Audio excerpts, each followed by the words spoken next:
On a un grèbe huppé là-bas en face. Ça fait partie d'un des oiseaux emblématiques du Marais, qui est un oiseau sublime.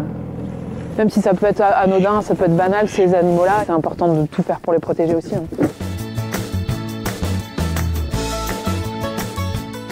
Salut Brut! Aujourd'hui je me trouve dans le marais Audomarois. Alors il s'agit de la plus grande zone humide du Pas-de-Calais et on y trouve plus de 250 espèces d'oiseaux comme le héron cendré.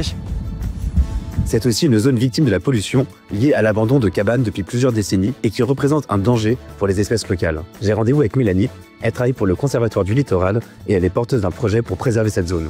Je t'emmène, on va sur le marais, en bas-cove. Voilà, une petite balade en barque avec cette météo mystérieuse.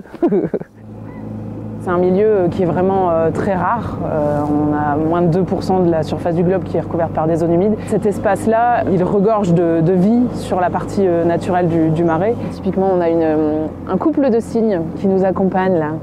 On a un foulque macroule aussi de l'autre côté, tu vois, qui se cache avec son bandeau blanc sur la tête.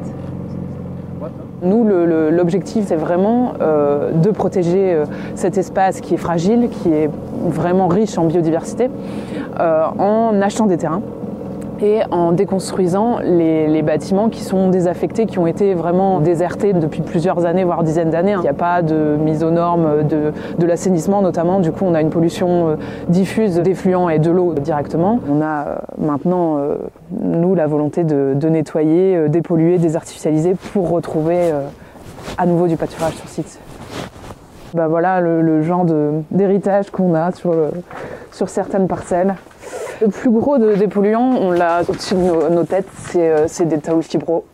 C'est de la tôle amiantée en fibrociment. C'est toute la vie des anciens propriétaires qui est restée là et qui est par moments vraiment, qui présente vraiment une menace pour l'espace naturel, quoi.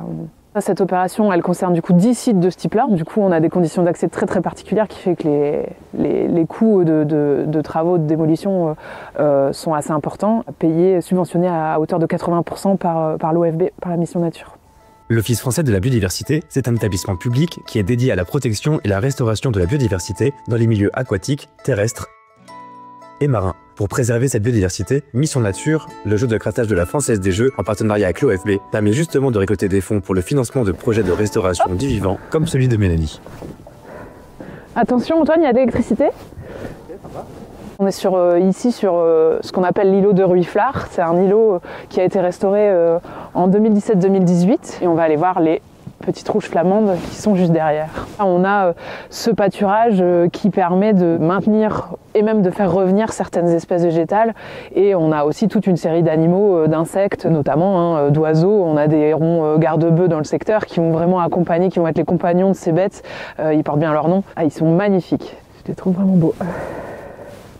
Là, l'intérêt du projet, c'est vraiment retrouver des espaces de calme, de quiétude, de biodiversité dans des endroits qui ont peut-être été un petit peu malmenés, où la nature a eu du mal à s'exprimer jusque-là. C'est un des plus grands fiertés, un plaisir de ce genre d'opération-là.